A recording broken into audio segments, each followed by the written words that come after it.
This is my voice without any microphone. As you can hear, napakaingay ng ventilador. Okay.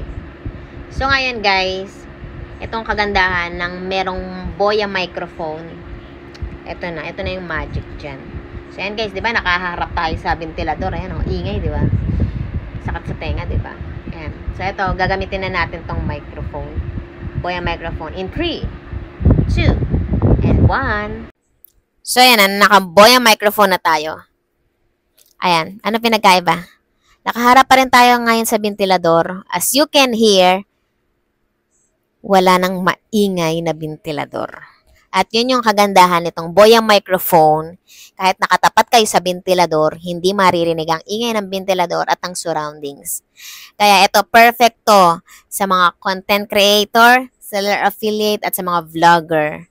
Nakagaya mo yan. At sa mga sa mga nagbabalak mag-vlog, ayan, mag-video creator, ayan. Eto na guys, eto na yung microphone na hinahanap nyo guys. Mabibili din sa aking yellow basket. Nabubulol ako. Umorder ka na dyan.